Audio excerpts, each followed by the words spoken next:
जय Hind. Syllabus series के अंतर्गत आज हम देखेंगे question paper number 6 general studies number 4 और इसका नाम है दर्शन एवं समाजशास्त्र तथा छत्तीसगढ़ का सामाजिक परिदृश्य। तो टोटल इसमें 3 सेक्शन होगा, हमारा 3 भाग होगा। पहले भाग का नाम है दर्शन शास्त्र, दूसरे भाग का नाम है समाजशास्त्र और तीसरे भाग का नाम है छत्तीसगढ़ का सामाजिक परिदृश्य। और जैसा कि हम पैटर्न में ढल चुके हैं अब, ठीक, पहले 2 अंक के प्रश्न में अगर देखें तो पहले और तीसरे भाग में 8-8 और दूसरे में 6, तो टोटल कितना होता है 22। ठीक है, सब याद हो गया होगा। 4 अंक के 5-5 प्रश्न होंगे भाग 1 3 से और भाग 2 से 3, तो टोटल प्रश्नों की संख्या 13। और 8 अंक के 3-3 प्रश्न होगा भाग 1 और भाग 3 से, जबकि 2 प्रश्न होगा भाग 2 से, तो टोटल प्रश्नों की संख्या कितनी हो गई 8। 10 अंक के प्रश्न पहले और तीसरे भाग से नहीं होता है, केवल दूसरे भाग से होता है और यहाँ पर विकल्प रहता है, रट गया होगा। ठीक है, और 15 अंक का एक प्रश्न जिसमें विकल्प रहेगा दर्शन शास्त्र से और दूसरा प्रश्न भाग 3 से, यहाँ दूसरे भाग में नहीं होगा।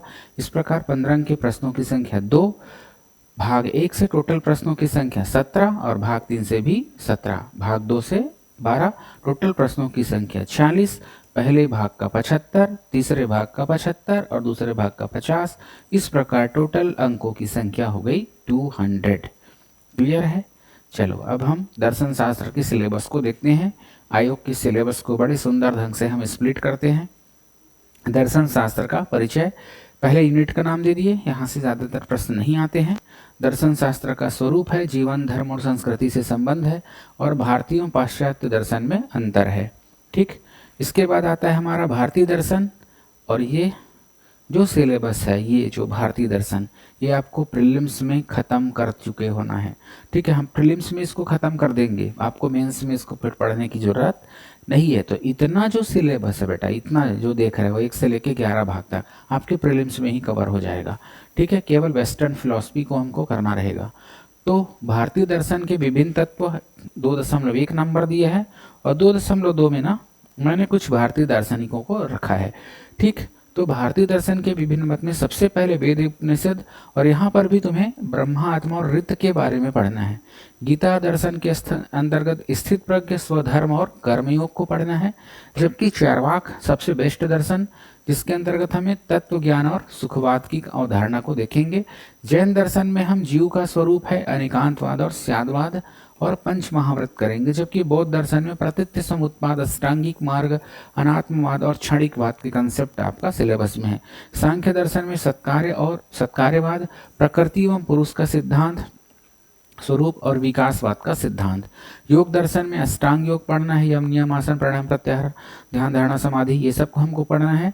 और न्याय दर्शन के अंतर्गत प्रमा और असत्कार्यवाद, जस्ट सत्कार्यवाद का विलोम असत्कार्यवाद। इसके बाद आता है वैशेषिक दर्शन, जिसके अंतर्गत परमाणुवाद पढ़ना है, 25 तत्व बताए गए हैं। मीमांसा दर्शन में हम धर्म और अपूर्व का सिद्धांत पढ़ेंगे। जबकि अद्वैत दर्शन में हम ब्रह्मा, माया, जगत और मोक्ष के कंसेप्ट को देखेंगे। ये टोटल हमको प्रीलिम्स में ही कर लेना है, ध्यान रखिए आप। ठीक, इसके बाद है हमारा भारतीय दार्शनिक, है ना। अगला जो हमारे सिलेबस का नाम क्या होगा, भारतीय दार्शनिक। तो भारतीय दार्शनिक के अंतर्गत सबसे पहले हम क्या देखेंगे, कौटिल्य। और इसको तो कौटिल्य को हम मौर्य शासन के समय में चंद्रगुप्त मौर्य का प्रधानमंत्री हुआ करता था, उनका टीचर भी है। ठीक है, तो कौटिल्य ने राजनीति के संदर्भ में जो सप्तांग सिद्धांत और विदेश नीति के संबंध में जो मंडल सिद्धांत दिया, वो तो हिस्ट्री में ही हो जाएगा आपका। गुरु नानक जी, ये भी हम हिस्ट्री में पढ़ते हैं, लेकिन यहाँ पर अप्रोच अलग रहेगा। सामाजिक नैतिक चिंतन, हम एक काम करेंगे ना, इस सेक्शन को भी ना खत्म कर देंगे प्रीलिम्स में ही। गुरु घासीदास जी का सतनाम पंथ की विशेषताएं प्री में तो हमको छत्तीसगढ़ सेक्शन में करना ही है। वल्लभाचार्य की पुष्टि मार्ग तो प्रीलिम्स में करना ही है। स्वामी विवेकानंद का व्यवहारिक वेदांत है ना, सार्वभौमिक धर्म है, तो इसको भी हम प्रीलिम्स में खत्म करेंगे। और अरविंद का समग्र योग और अतिमानस का सिद्धांत, ये इस सेक्शन भी हम पूरा प्रीलिम्स में करके देंगे आपको। महात्मा गांधी जी का अहिंसा, सत्याग्रह और एकादश व्रत, भीमराव अम्बेडकर को भी हिस्ट्री में पढ़ना है, सामाजिक चिंतन को, और दीनदयाल उपाध्याय का एकात्म मानव दर्शन। तो अगर आप बोलेंगे ना, अलग से अगर बोलेंगे तो देखो, कौटिल्य हिस्ट्री में हो जाता है। ठीक, सामाजिक नैतिक चिंतन, ये जो सेक्शन है वो अलग हो जाता है थोड़ा सा। घासीदास जी के बारे में, संत गुरु घासीदास जी के बारे में हमें हिस्ट्री में पढ़ ही लेना है छत्तीसगढ़ में। वल्लभाचार्य भी पढ़ लेना है, विवेकानंद जी भी पढ़ लेना है, महात्मा गांधी और अंबेडकर जी भी पढ़ लेना है। तो छूटा क्या? तो छूटता है हमारे पास गुरु नानक, श्री अरविंद और दीनदयाल उपाध्याय। तो यार हम इसको भी आपको प्रीलिम्स में ख़त्म करके दे देंगे। तो फिलॉसफी का 50% सिलेबस आपके प्री के दौरान ही हो जाएगा। अब मेंस में आपको क्या करना है तो देखो, तो मेंस में आपको करना है वेस्टर्न फिलोसफर के बारे में। तो यहाँ पर प्लेटो है, प्लेटो है ना। तो प्लेटो का सद्गुण सिद्धांत, अरस्तु का कर्णात्मक सिद्धांत, सेंट एंसल्म का ईश्वर सिद्धि हेतु सत्तामूलक तर्क के बारे में, डेकार्ट का संदेह पद्धति, और मैं सोचता हूँ इसलिए मैं हूँ, बड़े मज़ेदार चीज़ है, बहुत मजा आने वाला है। स्पिनोजा में द्रव्य सर्वेश्वरवाद के बारे में पढ़ना है, लेबनिस्ट का चिदड़ुवाद, पूर्व स्थापित सामंजस्य का सिद्धांत हमको करना है, लॉक का ज्ञान मीमांसा, बर्कले का सत्ता अनुभव मूलक है, ह्यूम का संदेहवाद, कांट का समीक्षावाद, हीगल का बोध एवं सत्ता द्वंद्वात्मक प्रत्ययवाद, ब्रडले का प्रत्ययवाद, मूर का वास्तुवाद और ए.जे. एयर का सत्यापनी सिद्धांत, जान डेवी का व्यवहारवाद और सातर का अस्तित्ववाद। आपको बहुत हार्ड लग रहा होगा, चलिए मैं थोड़ा हार्ड तो है, लेकिन इसकी ना प्रैक्टिस बार बार करना। ये इतना हौच पौच है ना कि यार मूर ने क्या दिया, कांट ने क्या दिया, सब मिक्स हो जाता है शुरू में। तो ठीक, हम समझ सकते हैं क्योंकि हम भी कभी स्टूडेंट थे। इसके बाद दर्शन के सामान्यता, तो यहाँ से ज़्यादा क्वेश्चन आपका नहीं आता। धर्म दर्शन है, ठीक है, उसके स्वरूप है, अभिप्राय है, धार्मिक सहिष्णुता और पंथ निरपेक्षता, अशुभ की समस्या, ये सारी चीज़ है। प्रशासन के कुछ नैतिक मूल्य है, एंड इथिकल डायलेमा, ये क्या होता है, प्रशासन के कुछ नैतिक तत्व जिसके अंतर्गत सत्यनिष्ठ, उत्तरदायित्व एवं पारदर्शिता है, लोक सेवकों हेतु आचरण संहिता है, और भ्रष्टाचार के अंतर्गत अर्थ, प्रकार, कारण एवं प्रभाव है, भ्रष्टाचार को दूर करने के उपाय और विसल ब्लोअर की भूमिका। तो इधर से कोई क्वेश्चन आपको देखने को बिल्कुल नहीं मिलता। ठीक, तो वेस्टर्न फिलोसफर और इंडियन फिलोसफी, यहीं से ही आपके क्वेश्चन भर भर के आता है। ठीक, तो भाग 2 सोशियोलॉजी, ये पूरी तरह से सोशियोलॉजी जो है आपके लिए एकदम न्यू होगा, लेकिन ये भी काफ़ी मज़ेदार चीज़ है और इजी है। तो इसमें समाजशास्त्र का हम पहला जो भाग है, यूनिट है, उसमें अर्थ क्षेत्र, प्रकृति और अध्ययन का महत्व पढ़ेंगे, और समाजशास्त्र का अन्य विज्ञान जैसे कि मानव शास्त्र है, इतिहास है, राजनीति है, ठीक है, इन सब से क्या संबंध है। प्राथमिक अवधारणाओं के अंतर्गत समाज, समुदाय, समिति और संस्था को पढ़ना है। सामाजिक समूह, जनरीतियाँ एवं लोकाचार पढ़ना है। यार ज़्यादा नहीं पढ़ना है, ये 1 पेजर नोट्स है सब, ठीक, ज़्यादा हड़बड़ाने की आपको जरूरत नहीं है यहाँ से। व्यक्तित्व एवं समाज के अंतर्गत परिस्थिति एवं भूमिका करनी होगी आपको, सामाजिक अंतःक्रियाएं करना है, संस्कृति एवं व्यक्तित्व और समाजीकरण करना है, सामाजिक स्तरीकरण के अंतर्गत जाति एवं वर्ग करना है, सामाजिक प्रक्रियाएं में हमको सामाजिक अंतःक्रिया जिसके अंतर्गत सहयोग, संघर्ष और क्या करना है, प्रतिस्पर्धा को, सामाजिक नियंत्रण एवं सामाजिक अभिकरण करना है जिसके अंतर्गत हम समाज में क्या चेंजेस आते हैं, उसकी प्रक्रियाएं, कारक क्या है, और सामाजिक नियंत्रण के साधन एवं एजेंसीज करेंगे। कुछ भारतीय सामाजिक समस्याएं हैं जिसके अंतर्गत सामाजिक विघटन, नियमहीनता, अलगाव और विषमता। ठीक, तो ये तो मुख्य समस्या का नाम है, ठीक है, बाकी हम और देखेंगे इसमें।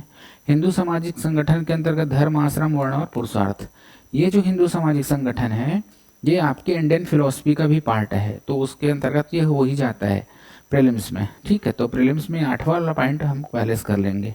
उसके बाद आता है हमारा सामाजिक शोध एवं प्रविधियाँ, यहाँ से भर भर के क्वेश्चन आता है, ठीक है, जिसके अंतर्गत सामाजिक अनुसंधान का उद्देश्य सामाजिक घटनाओं के अध्ययन में वैज्ञानिक पद्धतियों का उपयोग, वस्तुनिष्ठता की समस्या, तथ्य संकलन की विधि एवं उपकरण, जिसके अंतर्गत अवलोकन, साक्षात्कार, प्रश्नावली और अनुसूची को हमको करना है। तो ये हुआ हमारे सोशियोलॉजी का। बहुत हड़बड़ाने की, डरने की कोई आपको ज़रूरत नहीं है, सरल है, मैं प्रॉमिस करता हूँ, कमिट करता हूँ आपसे, ये हो जाएगा। 6-7 दिन की ही क्लास है ये सोशियोलॉजी, ज़्यादा घबराओ मत।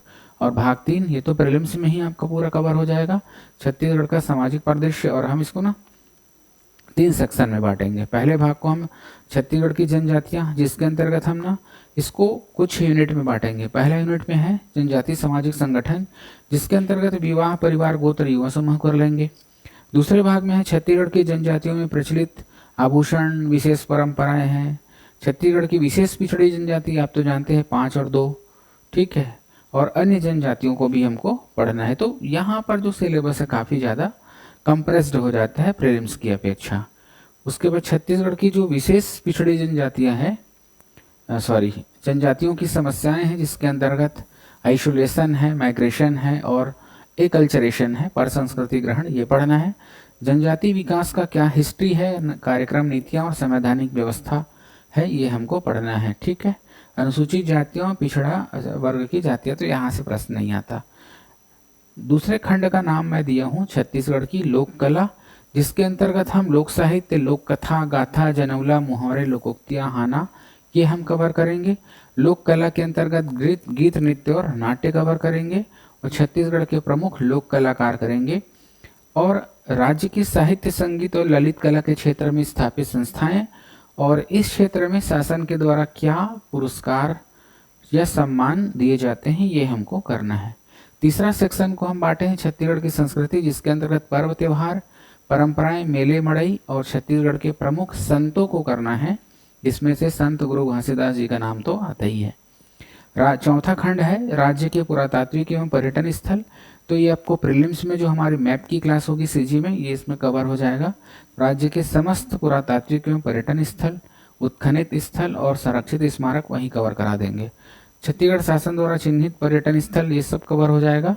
राष्ट्रीय उद्यान, अभ्यारण्य, सब चीज, बस्तर के प्रमुख जलप्रपात, गुफाएं, ये वाले जो सेक्शन है ना, वो मैप के साथ आपका हम 100% कवर करके देंगे।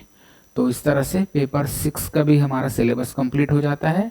अब इसके बाद हम आपको पेपर 7 का बताएंगे, उसके बाद फिर ओरिएंटेशन क्लास स्टार्ट हो जाएगी, ठीक है। मिलते हैं नेक्स्ट क्लास में। जय हिंद।